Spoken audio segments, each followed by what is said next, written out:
علی بھائی اگلا سوال ہے، چند دن قبل ہمارے پریزیڈنٹ جناب عارف علوی صاحب جو خود بھی ایک دیندار گھرانے سے تعلق رکھتے ہیں بلکہ مولانا مودودی رحمہ اللہ کے چاہنے اور ماننے والوں میں بھی شامل ہیں، بے شک انہوں نے جامعہ الازہر مصر والوں سے فتویٰ لیا ہے کہ کرونا وائرس کی وجہ سے وقتی طور پر مساجد میں ہونے والی نمازیں اور خصوصاً نماز جمعہ کی گیدرنگ کو سسپینڈ کیا جا سکتا ہے اور لوگ جمعہ کی بجائے اپنے اپنے گھروں میں نماز ظہر ہی ادا کر لیں، جبکہ دوسری طرف ہمارے پاکستانی علماء اس فتوے کو سپورٹ نہیں کر رہے ہیں۔ ایسی مشکل سچویشن میں ایک عام پاکستانی مسلمان کو کیا کرنا چاہیے؟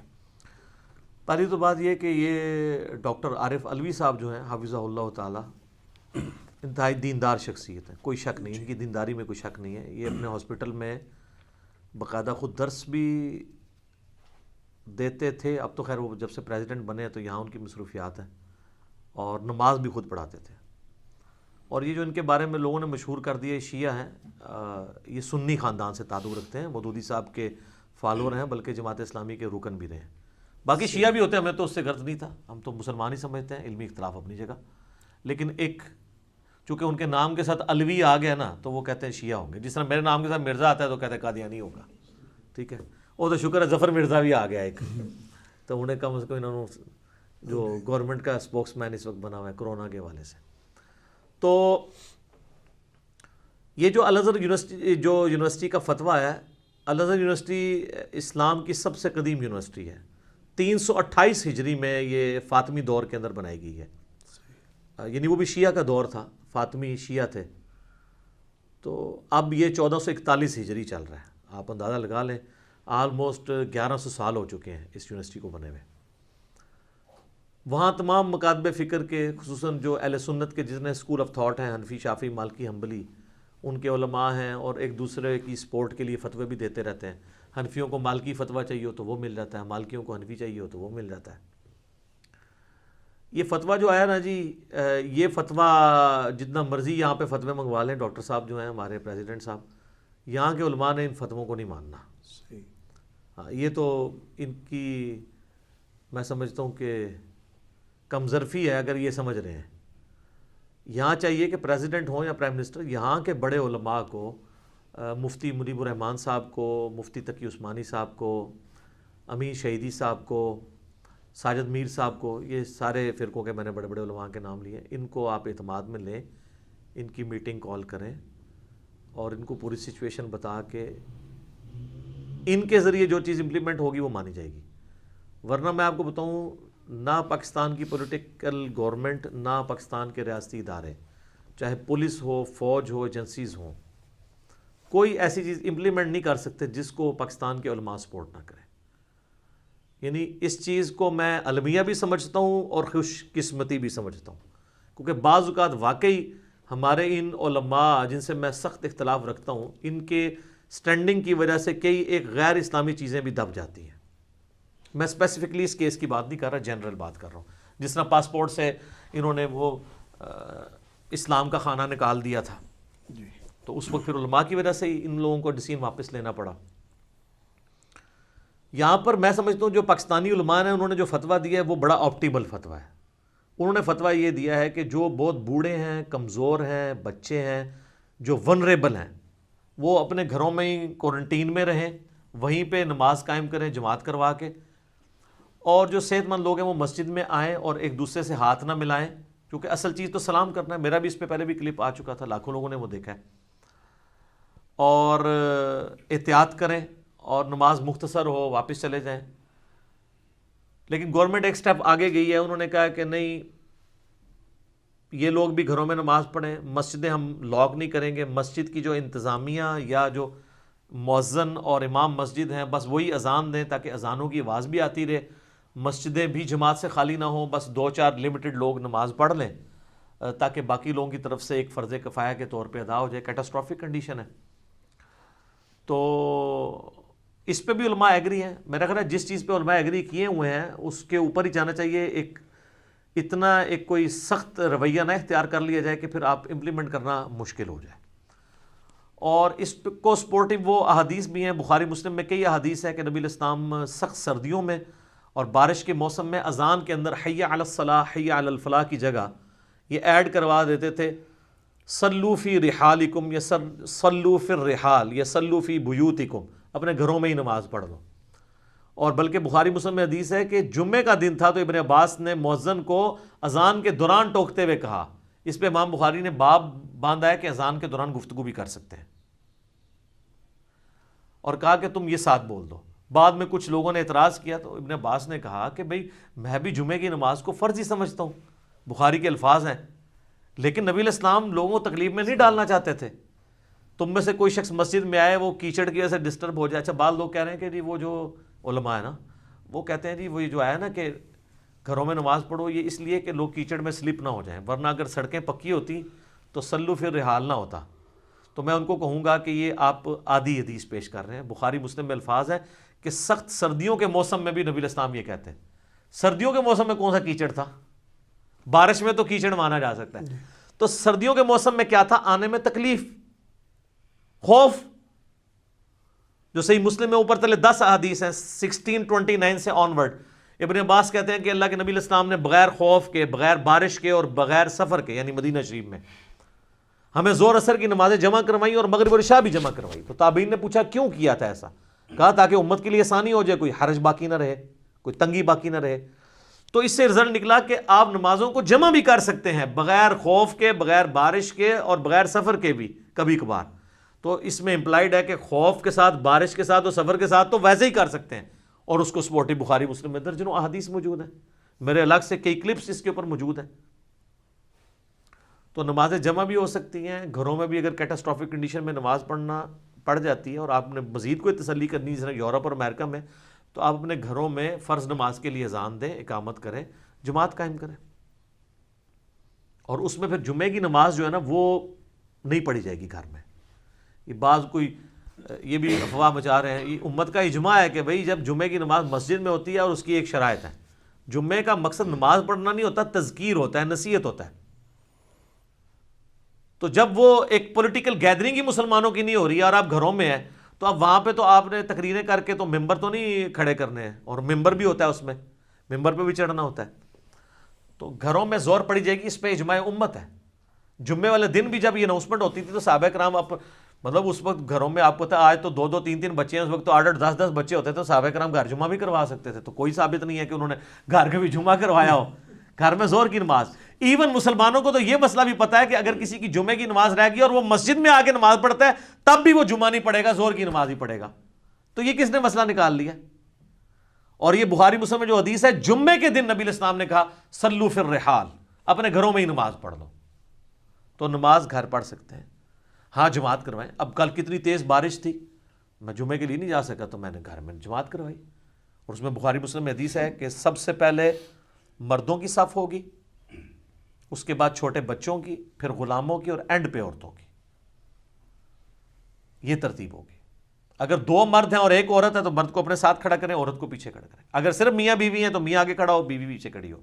اگر بچے بھی ہیں تو میاں آگے کھڑا ہو، پہلی صف میں بچوں کو کھڑا کرے اور دوسری صف میں پھر عورتوں کو کھڑا کرے گا.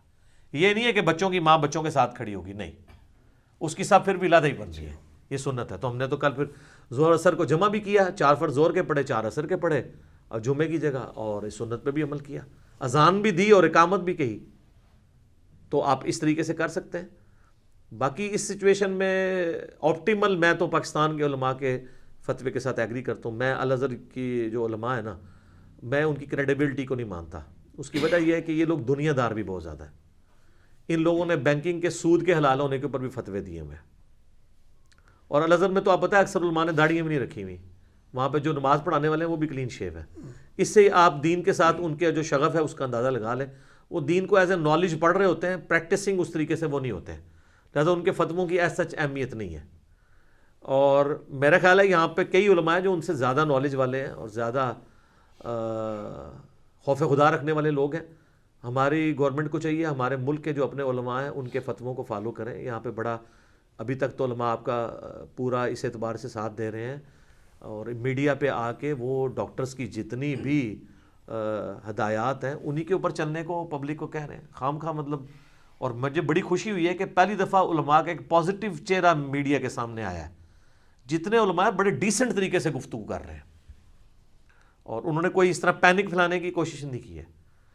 باقی ایک دیوبندی عالم نے کل وہ جلندری صاحب نے بڑی اچھی بات کی ایک ٹی وی ٹاک شو میں. انہوں نے کہا یہ آپ جو بار بار کہہ رہے ہیں نا کہ ہماری کرونا کے خلاف جنگ ہے, یہ الفاظ نہ استعمال کریں. یہ اللہ کی طرف سے آئی ہوئی آزمائش ہے. آپ کہیں کہ ہم کرونا کے علاج کی کوشش کریں گے, کیونکہ ان چیزوں کے ساتھ آپ جنگ نہیں کر سکتے بلکہ آپ علاج کریں گے. جو اللہ کی طرف سے تکلیفیں آتی ہیں, مجھے بڑی یہ پازیٹیو, وہ اینکر نے بھی خیر ایگری کیا کہ آپ کے الفاظ ٹھیک ہیں, کہ ہمیں یہ کہنا چاہیے کہ ہم اس کے علاج کے لیے اور مریضوں کی صحت یابی کے لیے کوشش کریں گے. اللہ کے ساتھ کوئی جنگ نہیں کر سکتا. اللہ سے دعا مانگیں گے کہ اللہ تعالیٰ اس آفت کو ہم سے ٹالے. ہاں آمین ثم آمین, کیونکہ اللہ کی طرف سے آئی ہوئی کوئی چیز آپ نہیں ٹال سکتے. اور ہم جتنی کوششیں بھی کرتے ہیں نا, وہ بھی اللہ کی اطاعت سے ہی کر رہے ہوتے ہیں. صحیح بخاری میں حدیث ہے, اللہ نے کوئی ایسی بیماری نازل نہیں کی جس کی دوا نہ ہو. اور مسلم شریف میں حدیث ہے, جب بھی کسی بیماری کی دوا اس بیماری کے موافق ہوتی ہے تو اللہ کے اذن سے شفا ہو جاتی ہے. وہ اگر اس کا کوئی علاج بھی آ رہا ہے نا تو بھی اللہ کے اذن سے ہے. اور سر علاج تو آیا ہوا ہے, میں نے تو پہلے بھی آپ کو بتائی یہ چیز کہ صدیوں سے یہ زکام دنیا میں ایگزسٹ کرتے ہیں. 200 سے زیادہ وائرسز ہیں جو زکام پھیلاتے ہیں. اینٹی باڈیز ہمارے اس کا مقابلہ کرتے ہیں. آپ لوگوں کو ڈرا کے احتیاط ضرور دلوائیں, اتنا بھی نہ ڈرائیں کہ وہ ڈر کے ہی مر جائیں, قوت مدافعت ہی لوز کر جائیں, اپنی امیونٹی. تو یہ ہمارے اندر جو اللہ کے فضل سے اینٹی باڈیز ہیں, میں نے آپ کو ابھی یہ ڈاکٹر شمسی صاحب کا تو بیان ابھی آیا ہے, ان سے بہت پہلے میں نے آپ کو بتا دیا تھا کہ چائنا میں جو لوگ مریض ٹھیک ہوئے ہیں ان کا خون جو ہے وہ دوسرے مریضوں کو لگایا جا رہا ہے کہ ان کے اینٹی باڈیز وہاں پہ ٹرانسفر ہوں تاکہ وہ کرونا سے لڑ سکیں, اور اس سے بڑے لوگوں کو شفا ہوئی ہے. تو یہ اینٹی باڈیز کسی سائنٹسٹ نے بنائے ہیں؟ اللہ نے بنائے ہیں. اور یہ آج سے نہیں بنا رہا, ہمیں فلو کتنے عرصے سے ہو رہا ہے. مجھے تو آلموسٹ ہر سردیوں میں فلو ہو جاتا ہے. آج بھی دنیا میں ملیریا کے بعد سب سے زیادہ لوگ فلو سے مرتے ہیں, جو عام انفلوئنزا جسے کہا جاتا ہے, یہ بھی ایک وائرل ڈیزیز ہے. لیکن اس وقت جس طریقے سے پینک پھیلی ہے, چلیں اس کے ایک پازیٹیو رزلٹ بھی ہوا ہے کہ لوگ اللہ کی طرف مائل ہوئے ہیں.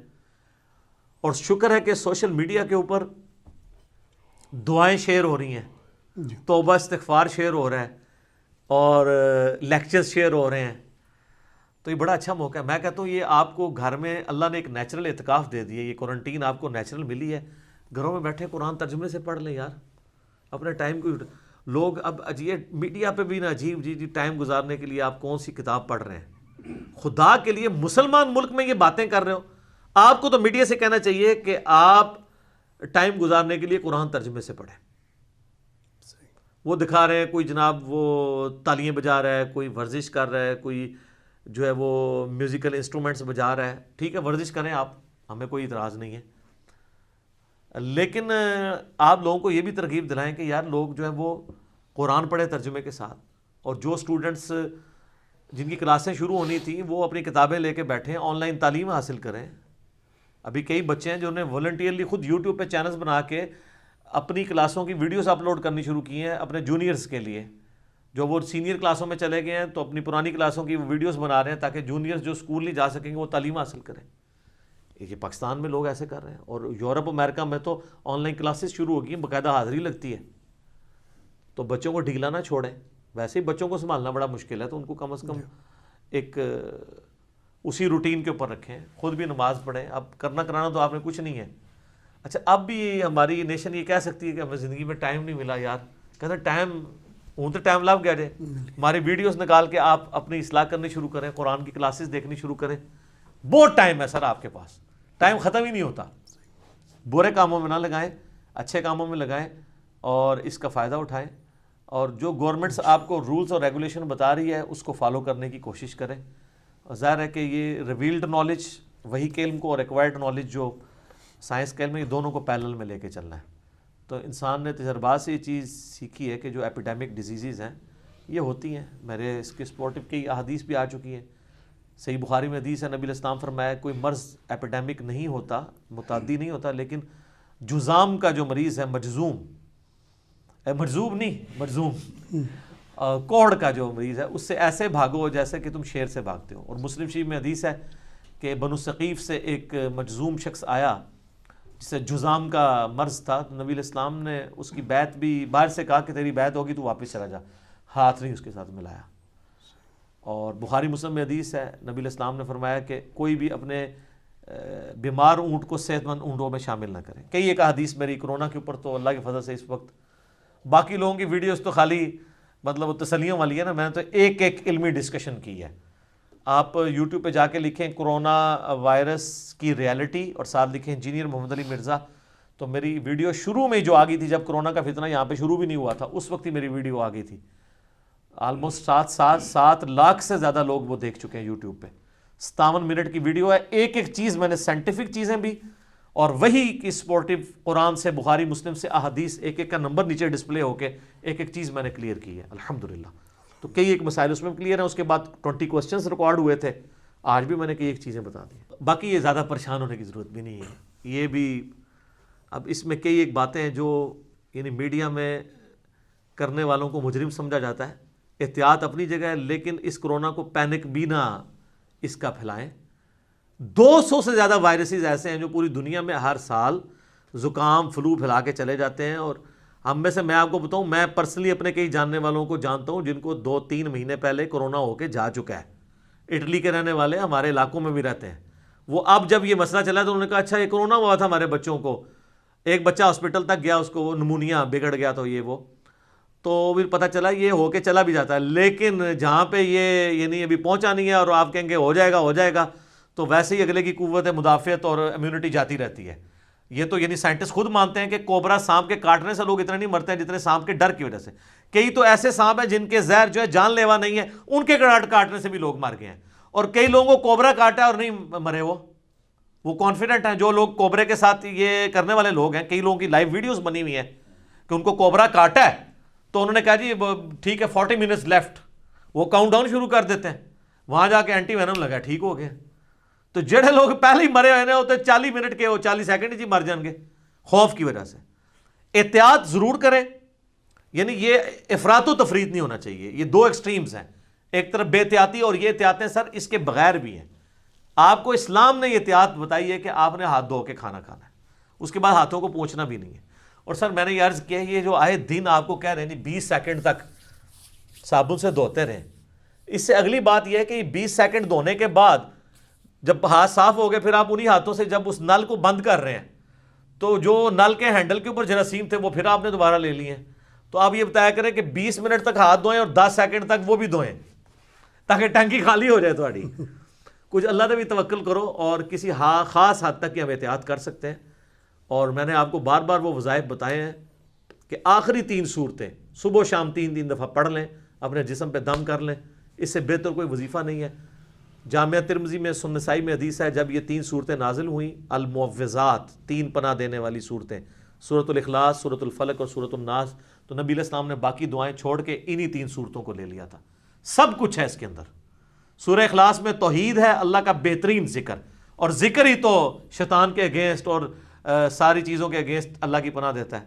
سورۃ الفلق باہر سے حملہ آور ہونے والی ہر چیز کے اگینسٹ اللہ کی پناہ. من شر ما خلق، میں ہر اس چیز کے شر سے تیری پناہ میں آتا ہوں جو تو نہیں پیدا کی ہے. اور قل اعوذ برب الناس، اندر سے جو حملہ آور ہونے والی چیزیں ہیں ان کے اگینسٹ اللہ کی پناہ. ٹھیک ہو گیا. جزاک اللہ خیر.